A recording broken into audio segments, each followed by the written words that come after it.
Today at this church, we are celebrating on this gorgeous day.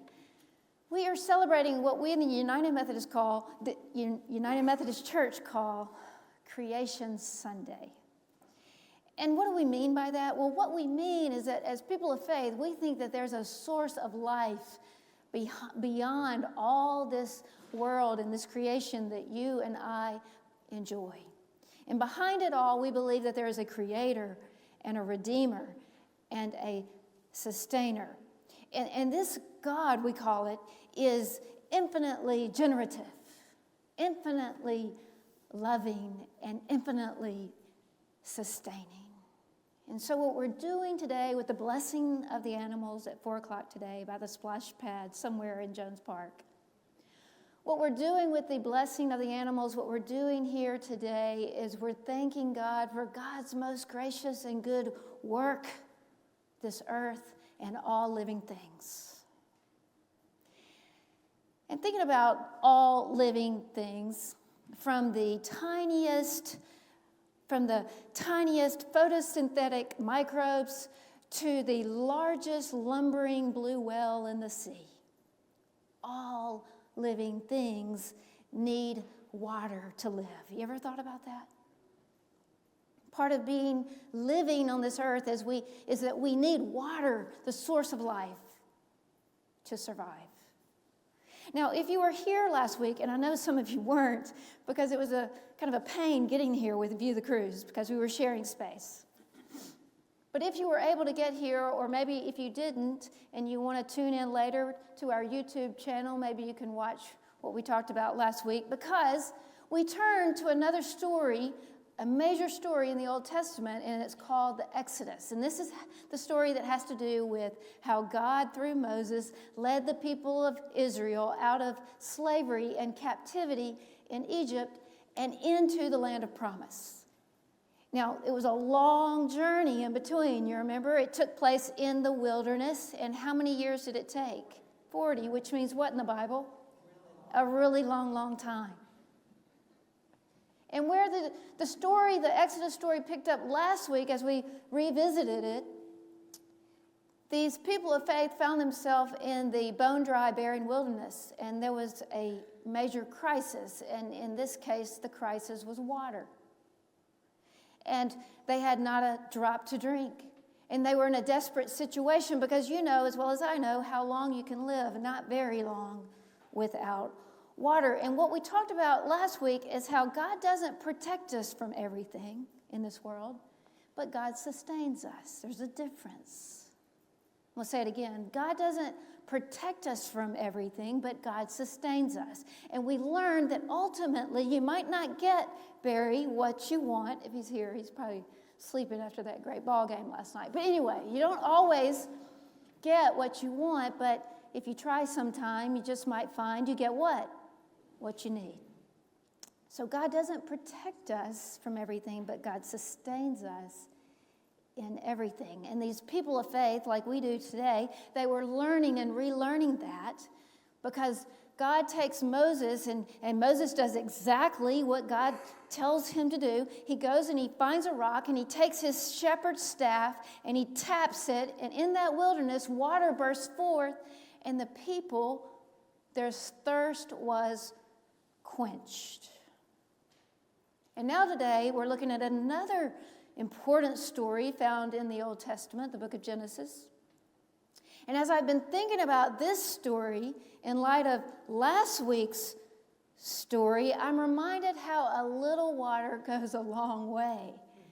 A little water is called a drink. Too much water can be a shipwreck. And the irony of this flood story is that what gives life can also take it away. You know, honestly, I have never really known how to preach a sermon in a limited amount of time on the story of Noah and the flood. In my 20-plus year ministry, talked about it in small groups, but I've never preached on this story, and I think that's because of the way it's traditionally been handed down to us. To me, the story is presented on one extreme or the other, and we talked about this last week. You know how I feel about polarization. and extremes, I think if we want to find that, if we want to struggle to find and discern the nugget of wisdom and truth God has for us, we have to come together and find a third way. Maybe we look at this story with the third eye from a spiritual point of view. But the reason I've struggled with this story is it's been presented in one extreme or the other. The first way it's been presented to me is as, we might say, a children's story, or like a nursery rhyme, and we tend to pay attention to the cute little animals. And then the other way of experiencing or handing down this story is in the way of focusing on a punishing God, and that how wayward and wicked humanity is. And it's a story understood literally of great devastation and genocide and human destruction.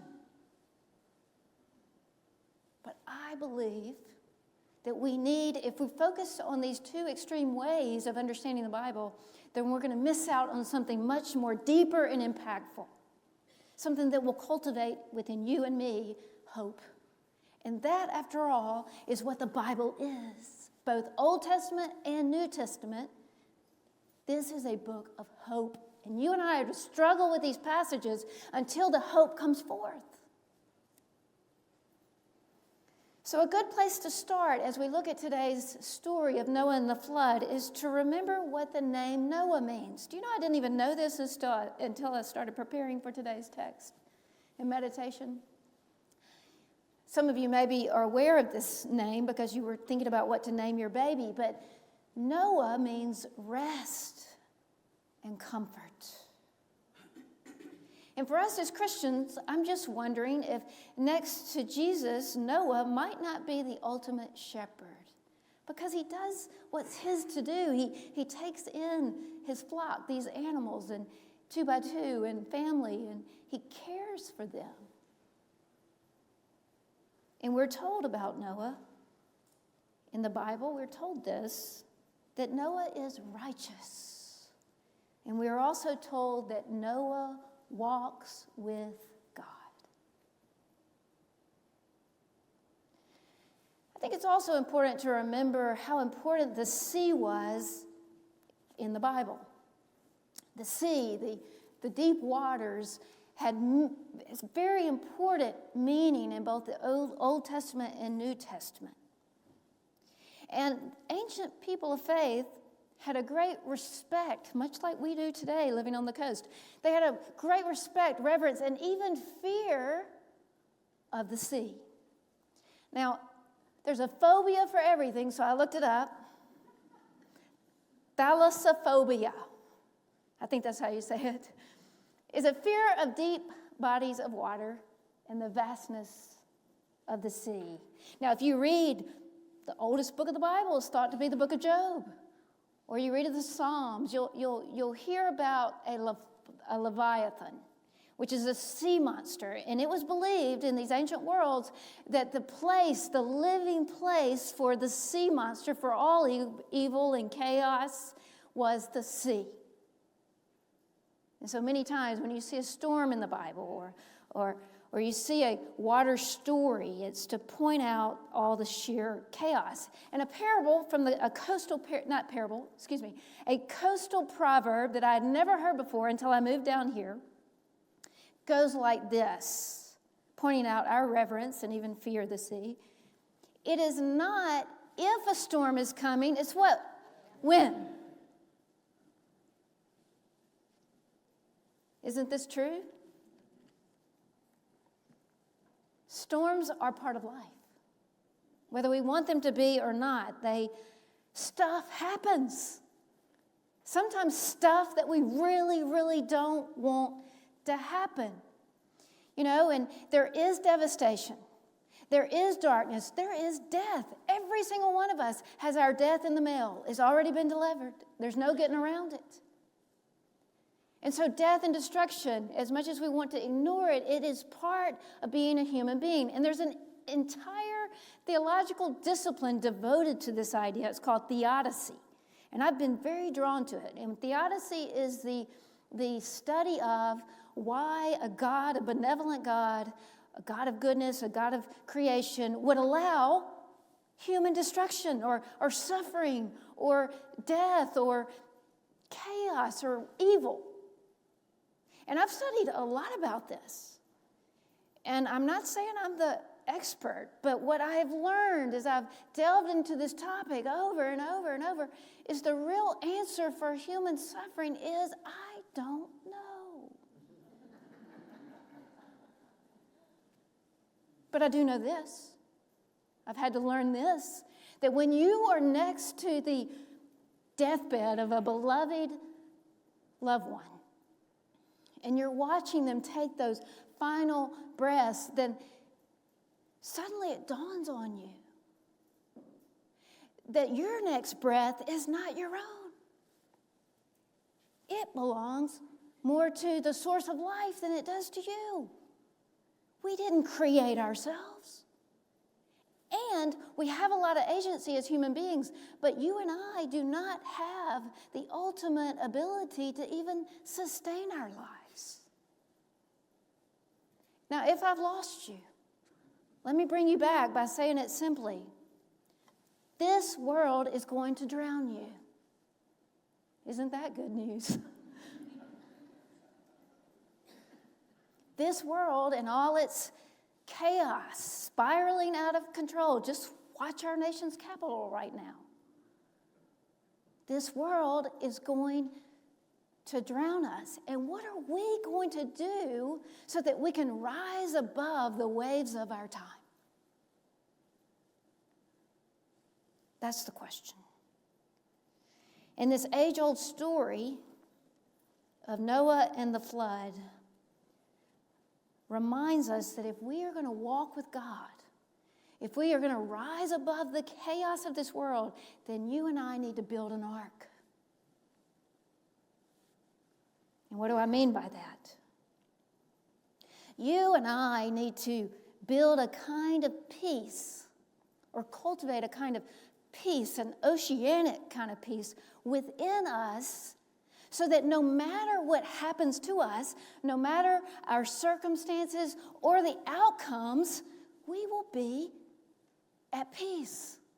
We will have hearts that are mellow and kind and forgiving and loving and full of generosity and mercy, full of a peace which passes all understanding. And that is something that has to be cultivated. Someone that's been pouring into me lately, I've been reading and listening to him deeply, is this man named James Finley. And he says that we are to create a contemplative culture of the heart. You see, we get it backwards. We get it backwards in this world. Here's what we do, and these are generalizations, and I'm not judging anyone because I, most of all, need to hear this. But we look for peace out there in the world, you know? So here's what it looks like, something like this.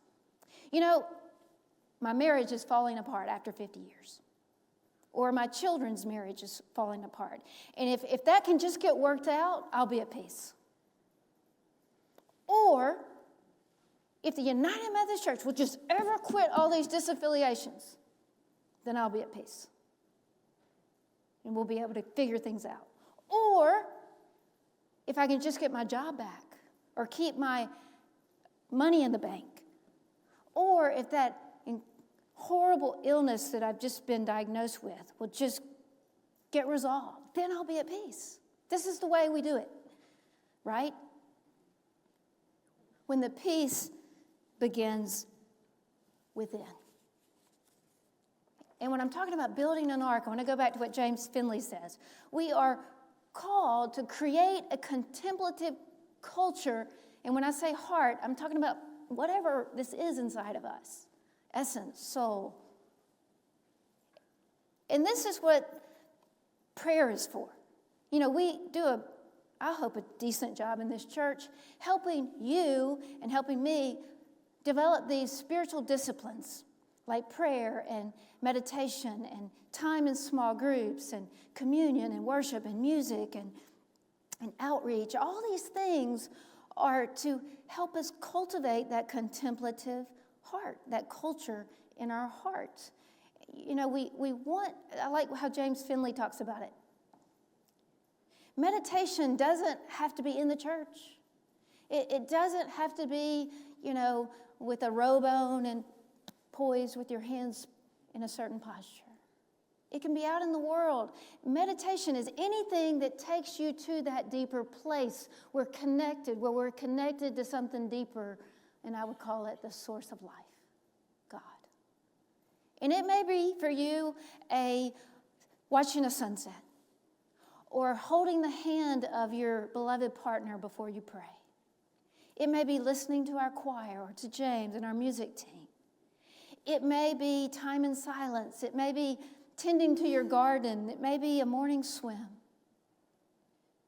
But we each need what James Finley calls daily rendezvous with God every single day. We need time to just hear how precious we are in God's sight. And we need that so that we can build an ark, so that we can cultivate a contemplative culture in our heart. But not only that, building an ark is about taking everything precious, 2 by 2, take an extra one. And by that, what I mean is your call, God's call upon your life, your integrity, your relationships of meaning and purpose and nurture, this church, and all that we value and hold in common. Build an ark. Build something solid within so that we can ride out the waves of time. I'm really impressed how detailed this story is as I was revisiting the story from long ago. God gives specific instructions about the kind of wood to use when he tells Noah to build the ark. You're supposed to put some pitch here and there and there. More precise than you are, Roy Deathridge, if you're here today. There's to be a door on the side of the ark, and they're going to be supposed to be 3 levels. And then God gets into these precise, very precise measurements. It makes a personality, a brain like mine, just my head begins to spin. Why all the detail about this ark? Maybe it's because we're to be precise and deliberate. And here's a United Methodist word, methodical. Maybe we're supposed to be committed and dedicated to this work of building an ark. We're always having to fine-tune it so that we can discern and hear clearly what God is saying to us. And we never stop building an ark. The ing is important to me. It's not just build an ark, it's building an ark, because at every age and stage, we don't stop in Sunday school of our 5th or 6th grade year. We continue to build this ark until we draw that final breath, going deeper and deeper into the heart of God. And some will say to us, count on it. Why bother? You're just wasting your time. And the reason we bother is because we seek to be righteous in right relationship with God and others. We seek to walk with God. Speaking of walking, let's get to the New Testament. Anybody ready? Do you remember in the New Testaments when reading the Gospels, who walks on water? That's right, James. Jesus walks on water. And this is way more than Jesus performing a miracle. This is a theological proclamation. Jesus is Lord. Jesus is the ruler of the universe in the best way imaginable. Not in a, I'm going to let you have it kind of way, but in a forgiving and nurturing, shepherding kind of way. And we know when we see Jesus walking on the seas where the Leviathan lives, that it is God, because only God can conquer evil and chaos and the sea. So we know when we see Jesus walking on that water that this is the ultimate shepherd, the one who can lead us not just in life, but in life beyond death. And in John's gospel, that 14th chapter, when his death is pending, the stakes, remember, couldn't be any higher. It is tense in the room. Jesus turns to his beloved disciples, and again, Jesus says, I will not leave you orphaned. I'm coming to you in a little while. The world will no longer see me, but you'll see me because I live, you shall live also. And then on down he says, peace. Peace I leave with you. My peace, he says, I give to you. And look at this. I do not give to you in the way that the world gives. But do not let your hearts be troubled, and do not let them be afraid.